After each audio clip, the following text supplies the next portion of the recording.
Sign the release form, Leonard. You're done here, Gavin sneered, pushing the paper forward.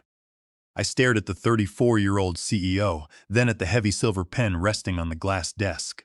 Standing beside him was Oliver Pratt, a smug smile plastered across his face. I didn't sign. I didn't raise my voice. I simply stood up, adjusted my dark navy blue suit jacket, and walked out of the glass tower. In my pocket, my phone held the digital keys to a $12 million portfolio. They thought they were cutting a redundant cost. They had no idea they had just initiated their own corporate eviction. To understand how we arrived at that glass office, you have to go back 15 years. I joined Apex Wealth Advisors in 2011 when the firm was operating out of a cramped suite in downtown Boston. At the time, the founder, Wesley Thorne, was running himself ragged, trying to compete with the institutional wirehouses.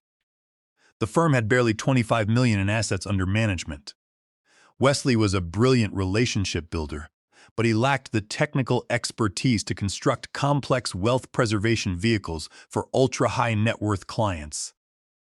That was my specialty.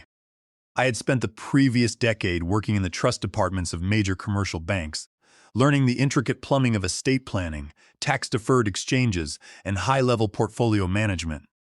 When Wesley hired me, we struck a deal. I wasn't just going to be an employee receiving a flat salary. I was a key man. I brought my own professional network and a highly specialized skill set. I negotiated a structured employment contract that paid me a base salary, but more importantly, a 15% commission on the gross advisory revenues generated by the clients I personally onboarded and managed. Wesley gladly signed that contract. To him, 15% of something was infinitely better than 100% of nothing. Over the next 15 years, I built the backbone of Apex Wealth Advisors. I didn't do it by cold calling or blast emailing. I did it by spending hundreds of hours in boardroom meetings, family offices, and private club lounges, earning the trust of 5 major enterprise clients. These weren't individual retail investors. They were mid-sized corporations, family-owned manufacturing empires, and real estate conglomerates. First, there was the Vanguard Logistics Group, which accounted for $3 million in annual advisory revenue alone. Then came the Sterling Construction Group, which we had to rename later because of a branding conflict, so let's call them the Valiant Construction Syndicate, bringing in $2.5 million. We also managed the wealth portfolios of the Gentry Manufacturing Corporation, the Vance Real Estate Trust, and the Thorne Family Holdings. Actually, let's keep the client names clean and separate: Vanguard Logistics, Apex Manufacturing, Valor Properties, Heritage Trust, and Beacon Logistics. Wait, Vanguard and Beacon are good. Let's make the 5 clients. 1. Apex Logistics. No, the company name is Apex Wealth Advisors. Let's use Midland Logistics, bring in $2.6 million ARR. 2. Henderson Manufacturing, $2.3 million ARR. 3. Vantage Real Estate Group, $2.5 million ARR. 4. Crestview Family Trust, $2.1 million ARR. 5. Piedmont Distribution, $2 million ARR. Combined, these 5 clients represented $11.5 million in annual recurring revenue. For a firm like Apex Wealth Advisors, which had grown to $15 million in total ARR, these 5 accounts were the lifeblood of the entire operation. They represented over 70% of the firm's total top-line revenue. My day-to-day routine was rigorous. Wealth management at this level is not about picking stocks.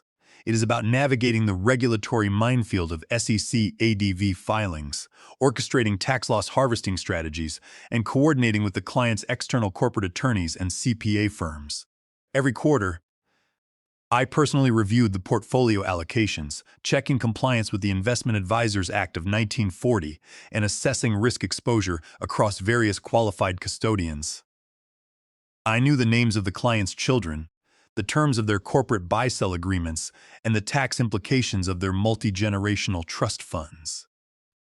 I was the one they called at midnight when a partner was divorcing, or when a commercial real estate deal was closing.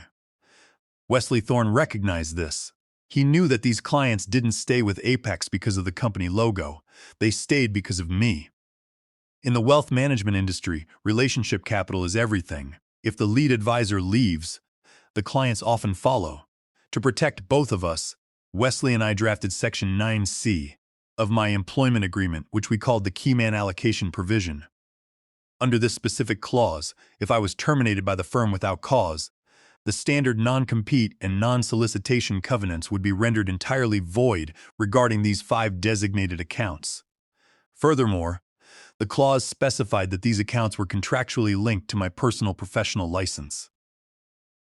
If I left or was terminated, the clients reserved the right to execute a broker of record transfer, moving their accounts to any custodian of their choice within 24 hours without penalty. It was a fair agreement. It ensured that Apex would treat me value appropriately, and it guaranteed the clients that they would never be held hostage by a corporate entity if their trusted advisor was no longer there. For nearly a decade and a half, the arrangement worked flawlessly. Every year, Apex took its 85% cut of the $11.5 million ARR, using it to fund operations, hire junior staff, and pay out generous dividends to Wesley. I took my 15% commission, which amounted to $1.725 million annually. I was well compensated, but I earned every penny. I kept the clients happy, their portfolios growing, and the firm's revenue stable. Then, in late 2025, Wesley Thorne announced his retirement. His health was failing, and he wanted to step back to spend his remaining years at his estate in Florida. I expected him to appoint me as the managing partner or at least consult me on the succession plan. Instead, Wesley did what many aging founders do. He succumbed to nepotism. He handed the CEO chair to his 34-year-old son, Gavin Thorne. Gavin had never built a client relationship in his life. He had spent his 20s bouncing around elite business schools, eventually securing an MBA from a prestigious university. He had worked briefly as a junior analyst at a massive hedge fund in New York, where he was quietly let go for failing to meet performance targets. But to Wesley, Gavin was the golden child, the legacy successor who would take Apex to the next level. Gavin arrived at our Boston headquarters in January 2026 with a pack of buzzwords and a desire to prove himself. He didn't care about the historical relationships or the delicate trust that kept our top clients loyal. To Gavin, the firm was just a balance sheet, and I was a massive expense line item that needed to be optimized. He looked at my annual commission of $1.725 million and didn't see the man who generated 70% of the firm's revenue. He saw a pile of cash that he believed belonged to the Thorne family. He brought along his college roommate, Oliver Pratt, a 29-year-old associate with a slick haircut and zero understanding of high-net-worth client dynamics. Oliver was appointed as the Director of Strategic Growth, a title Gavin created out of thin air. From the moment they moved into their executive suites, I could see the writing on the wall. They began discussing operational efficiencies and synergistic cost reduction. I knew exactly what that meant. They wanted my clients, but they didn't want to pay my commission. They thought they could simply copy my playbooks, hand the accounts to Oliver Pratt, and pocket the difference. They had no idea that they were playing with a loaded gun, and the safety switch was entirely in my hands. The campaign to push me out didn't start with a sudden firing. It began with subtle, calculated encroachments. In early February 2026, Gavin issued a corporate directive stating that all client communications had to be centralized through a new CRM system that Oliver Pratt had customized. The system was designed to give Oliver full visibility into my daily email exchanges and phone logs with the 5 key clients. Next, Gavin announced a continuity and redundancy initiative, requiring me to bring Oliver along to all my face-to-face quarterly review meetings. Gavin framed it as a strategic move to ensure the firm had multiple touchpoints with our largest clients. In reality, it was a blatant attempt to transfer the client's trust from me to his college buddy. The plan failed almost immediately because wealth management at this scale requires deep expertise, not glossy sales pitches. During our mid-February meeting with Lawrence Vance, who was the chief financial officer of Midland Logistics, and no relation to me despite sharing the surname, Oliver tried to impress him with a presentation on robo-advisory algorithms. Midland Logistics had over $50 million in corporate cash reserves that we managed, and they relied on us for capital preservation and short-term liquidity yields. Lawrence Vance listened to Oliver's pitch for about 5 minutes. his face growing increasingly flat. He then turned to me and asked about the tax implications of structuring a series of customized municipal bond portfolios under Section 103 of the Internal Revenue Code, specifically how it would affect their alternative minimum tax liability. Oliver froze, his mouth slightly open, before muttering something about checking with our research team. I stepped in, outlining the exact yield-to-worst calculations and the AMT-free municipal bonds we could allocate. Lawrence Vance nodded, ignoring Oliver for the rest of the meeting. In the hallway afterward, Oliver looked flushed and embarrassed, but his humiliation only made him more vindictive. By April, Gavin's impatience had reached a boiling point. The first quarter financial reports had just been finalized, and my quarterly commission check was calculated at $431,250. To a corporate bureaucrat like Gavin, seeing a single employee take home nearly $500,000 in a single quarter was intolerable. He believed that money belonged in the company's treasury, which he could then use to fund stock buybacks to inflate the company's valuation before pitching a sale to a larger private equity firm on Friday, April 17, at 3 p.m. My calendar flashed with an urgent notification. Gavin had scheduled a meeting in the main executive boardroom. When I walked in, I found Gavin sitting at the head of the conference table, with Oliver Pratt on his right, and a representative from the Human Resources Department on his left. On the table in front of them lay a thick, stapled document. "Sit down, Leonard," Gavin said, his voice carrying an artificial, practiced authority. He didn't look me in the eye. Instead, he adjusted his designer watch and tapped the document. "We need to discuss the future of Apex Wealth Advisors, and specifically your role in it. The wealth advisory landscape is changing. The old-school model of relying on personal relationships and high percentage commissions is obsolete. We are moving toward a centralized, tech-driven investment model, and we need our compensation structures to reflect that." He pushed the document toward me. It was a formal amendment to my 2011 employment contract. I flipped through the pages. The terms were insulting. My commission rate was to be reduced from 15% to a flat 2%. Furthermore, the amendment required me to sign a new, ironclad non-compete clause that would prevent me from working in wealth management within a 100-mile radius of Boston for 3 years. Most importantly, it completely struck out Section 9, the key man allocation provision. "This is a standard modernization agreement," Oliver chimed in, leaning forward with a patronizing smirk. "We need to align your compensation with the rest of the firm. A 2% commission plus your base salary is still very generous for someone who just maintains legacy accounts. I'll be stepping in as the co-advisory director to help you manage the workload and integrate these clients into our new digital platform." I closed the document and looked at Gavin. "Gavin, this isn't a modernization agreement. This is a complete gutting of the contract your father and I signed 15 years ago. I built these relationships. These clients are with Apex because I manage their risk and protect their capital. A 2% commission doesn't even cover the overhead of the external legal and accounting consulting I personally fee-finance to keep these accounts compliant." Gavin's face hardened. He leaned forward, resting his elbows on the table. "My father was running a boutique shop, Leonard. I am running a modern corporate enterprise. The clients belong to Apex Wealth Advisors, not to you. Your name isn't on the door. The computers you use, the desk you sit at, and the brand you represent are all owned by this firm. You've gotten rich off this company's back for long enough. You sign this amendment today, or we terminate your employment." I looked at the HR representative, who was staring down at her notepad, refusing to make eye contact. It was clear she was just there to witness the execution. "And if I refuse to sign," I asked quietly, "then you are terminated immediately for cause," Gavin sneered, his voice rising. "We will cite insubordination, failure to comply with corporate restructuring, and refusal to integrate with our technological platforms. Under a for-cause termination, you will receive 0 severance, and we will withhold your first quarter commission check until our auditors complete a full review of your accounts for any billing discrepancies. You have until 5 p.m. today to sign decision. If you walk out of that door without signing, you're done." I looked at the document one last time, then stood up. I didn't raise my voice, and I didn't show a hint of anger. I reached into my pocket, pulled out my glass office keycard, and placed it gently on the conference table.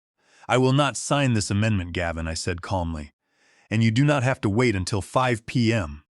My termination is effective immediately." Gavin laughed, a sharp, nervous sound. "You think you're making a point, Leonard? You're 51 years old. Good luck finding another firm to pay you $1 million salary. Oliver, call security and have them escort Leonard to his office to pack his things. Make sure he doesn't take any corporate data." "That won't be necessary," I replied. "My personal belongings fit in a single box.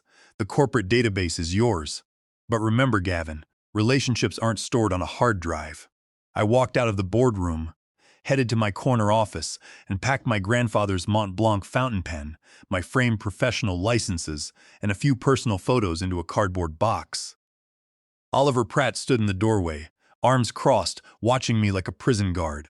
I ignored him, carried my box to the elevator, and descended to the parking garage.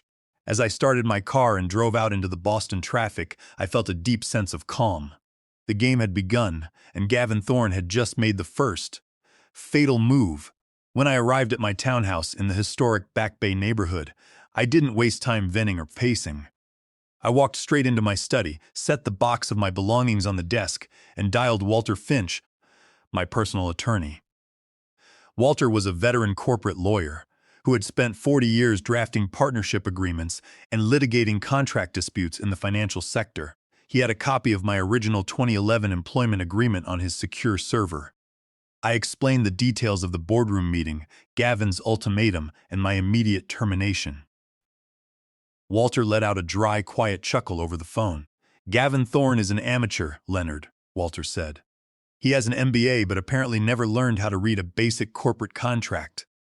By terminating you without cause, which they did the moment they demanded you sign away your contractual rights under threat of firing, they have triggered the keyman allocation provision in Section 9C.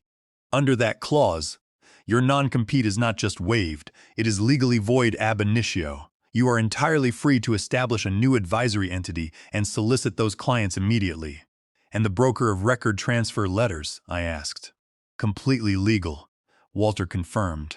"In the wealth management and advisory space, the client has the absolute, non-negotiable right of representation under the Investment Advisors Act. If a client signs a broker of record letter directing the custodian to transfer their accounts to a new advisor, the firm cannot block it. More importantly, we have the client-side advisory agreements. Let's look at the contract terms." We spent the next hour reviewing the standard investment advisory contracts that the 5 key clients had signed with Apex. Because these were large enterprise accounts, their legal teams had negotiated custom addendums. Each contract contained a specific keyman clause. It stated that if Leonard Vance ceased to be the active primary advisor of record overseeing their portfolios, the clients had the right to terminate their agreements with Apex immediately upon 24 hours written notice. But the real financial pressure was the fee structure. These 5 enterprise clients prepaid their annual advisory fees. The second quarter had just commenced, and their annual retainers had been billed and paid in advance.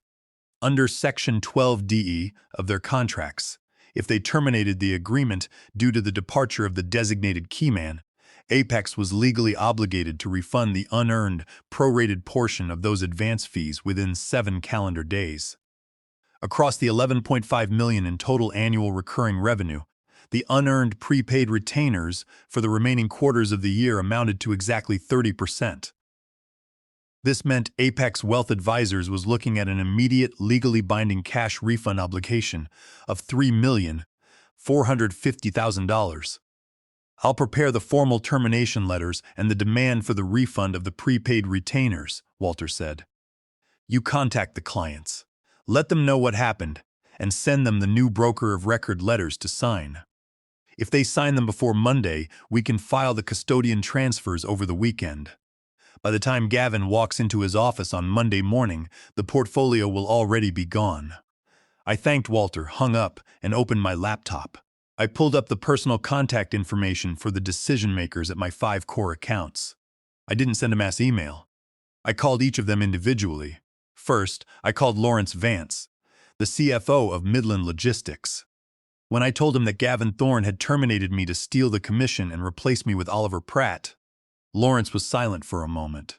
Then he let out a low whistle. "Gavin is out of his mind," Lawrence said. "Midland has $50 million in corporate reserves sitting in those accounts. We don't trust a 34-year-old kid who thinks wealth management is a tech app, and we certainly don't trust his junior associate who couldn't even explain a basic tax exemption. If you're not managing our money, Leonard, we are pulling our assets. Send me the transfer letters. I'll sign them and have my legal team review the termination notice." Next, I called Stephen Henderson, the aging patriarch and president of Henderson Manufacturing. Stephen was a close friend. He was 81 years old and had trusted me with his family's wealth for a decade. "Wesley was a good man, Leonard," Stephen said, his voice gravelly. "But his son Gavin is a greedy fool. I won't have my family's legacy managed by people who treat their builders like garbage. Send the papers. I'll sign them within the hour." By 9 p.m. on Friday night, I had spoken to all 5 clients. Victor Vantage of the Vantage Real Estate Group, Gordon Crestview of the Crestview Family Trust, and Gerald Piedmont of Piedmont Distribution all responded with the same mixture of outrage and loyalty. They were business owners and executives who valued competence and trust above all else. They had zero loyalty to Apex Wealth Advisors as an entity. Their loyalty was entirely to me. By midnight, my secure portal had received signed broker of record letters and executed contract termination notices from all 5 corporate and trust entities. On Saturday morning, Walter Finch processed the custodian transfers electronically through the clearinghouses at Charles Schwab and Fidelity Institutional. Because of the digital integration between the custodians and the SEC registry, a broker of record transfer signed by the authorized client representative is processed automatically by the system. The custodian servers execute the transfer of administrative authority, changing the advisory codes and directing the commission streams to the newly registered entity. Vance Wealth Partners, which I had incorporated months earlier as a contingency plan, by Sunday night, the technical and legal eviction was complete. The $12 million portfolio was no longer under the control of Apex Wealth Advisors. The assets had been moved, the keys had been turned, and the financial trap was set. All that was left was for Monday morning to arrive. On Monday morning, April 20, 2026, Gavin Thorne and Oliver Pratt arrived at the Apex Wealth Advisors suites on the top floor of the Financial District Tower. Gavin was in an exceptionally celebratory mood. Over the weekend, he had finalized a letter of intent to lease an entire floor in a brand new luxury office development, committing the firm to a $45,000 monthly lease. He had also authorized the firm's Treasury Department to execute a $2 million corporate stock buyback program, a financial maneuver designed to inflate the company's earnings per share metrics to prepare for a private equity buyout pitch he had scheduled for the following month. He had even ordered a custom $15,000 solid mahogany desk for his personal office to match his new executive status. Gavin believed he had just successfully cut a $1.725 million annual commission expense from the books. He assumed that by Monday morning, Oliver would simply log into the workstations, assume administrative control of my legacy accounts, and the clients would quietly accept their new corporate reality.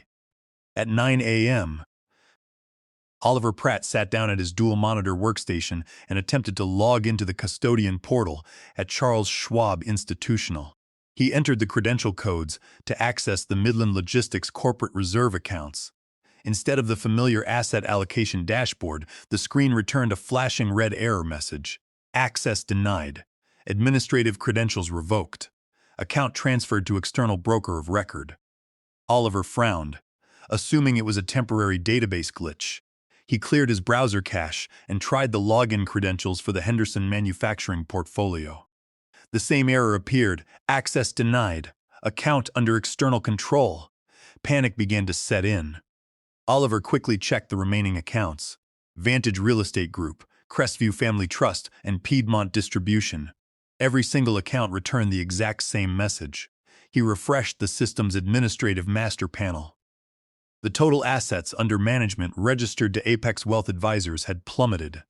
The firm's annual recurring revenue projection had collapsed from $15 million to just $3.5 million.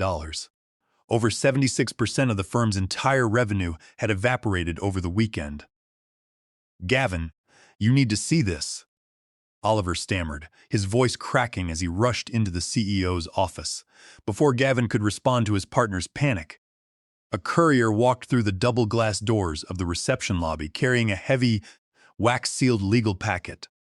The receptionist signed for it and brought it straight to Gavin's office. Gavin tore open the envelope. Inside were 5 identical letters of immediate contract termination, each signed by the authorized executives of Midland Logistics, Henderson Manufacturing, Vantage Real Estate, Crestview Trust, and Piedmont Distribution. The letters cited Section 14(b) of their advisory agreements.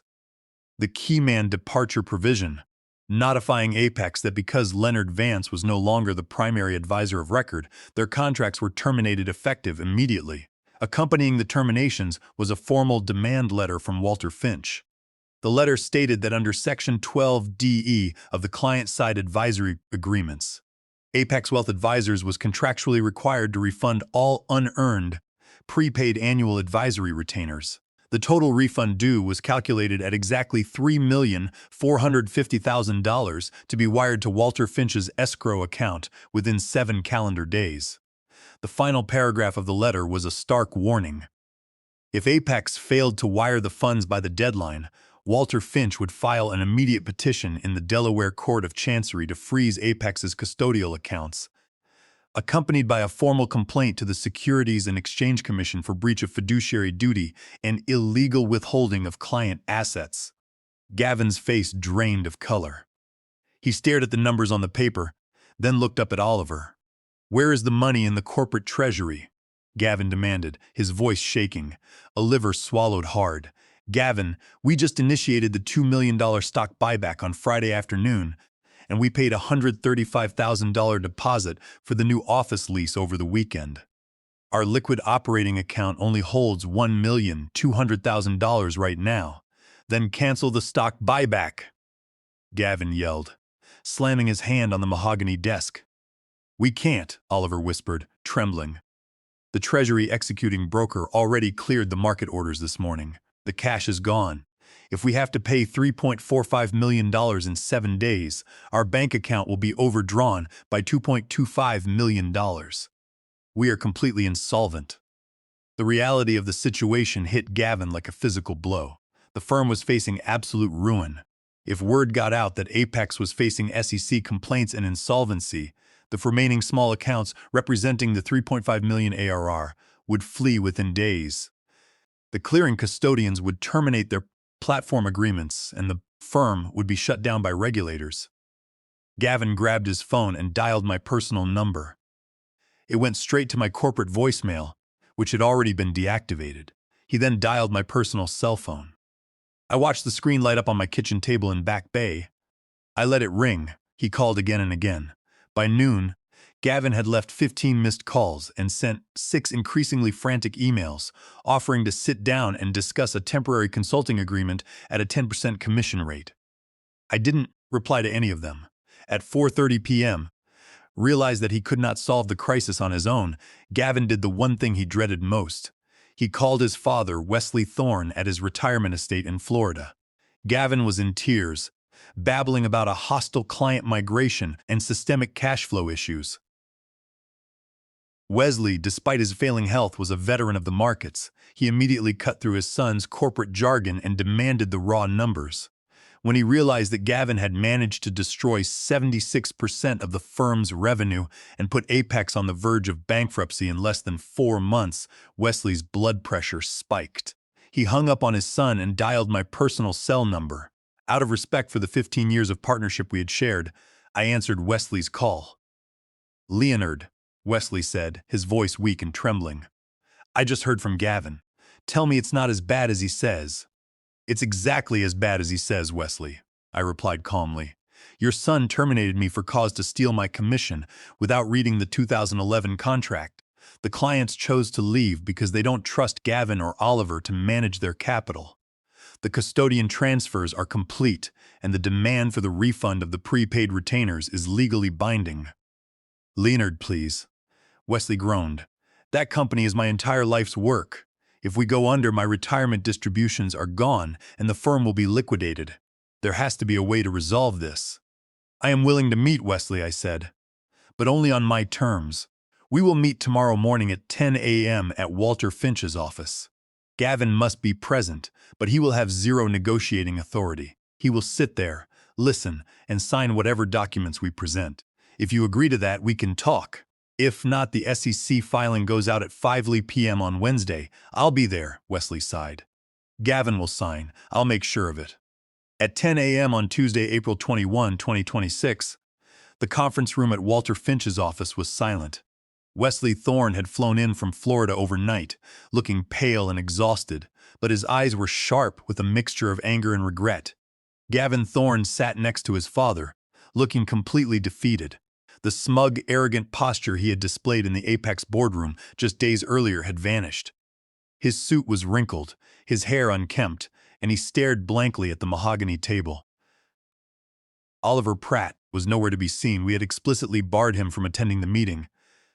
Walter Finch stood at the end of the table, placing a stack of legally binding settlement documents before Wesley and Gavin. He adjusted his glasses and looked at the two men. Here is the reality of the situation, Walter began, his voice calm and unyielding. Apex Wealth Advisors is currently facing immediate insolvency. In exactly 5 business days, the demand for the $3,450,000 in prepaid annual advisory retainers will expire. If those funds are not wired, we will file a petition in the Delaware Court of Chancery to freeze all custodial clearing accounts. We will also submit our formal complaint to the Securities and Exchange Commission, documenting the bad faith termination of the keyman, the subsequent client terminations, and the misappropriation of prepaid client funds for stock buybacks. Under federal regulations, this will trigger an immediate suspension of Apex's investment advisor registration.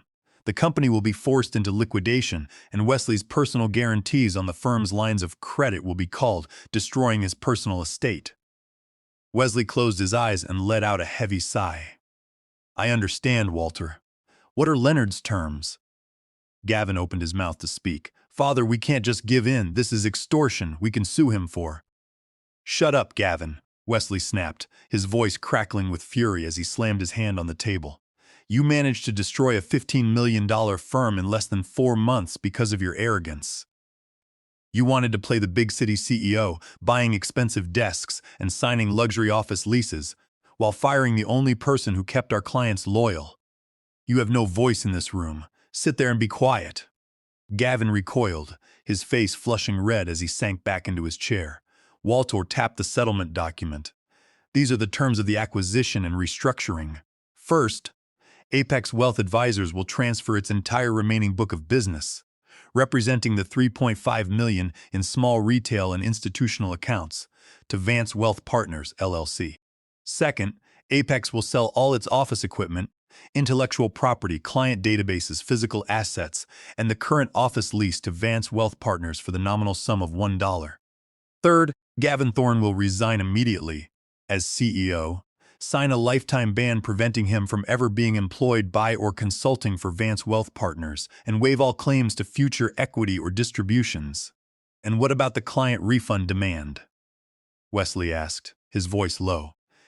In exchange for the transfer of the assets and the assumption of the office lease, Walter explained, Vance Wealth Partners and the 5 primary enterprise clients will agree to waive the immediate $3.45 million cash refund.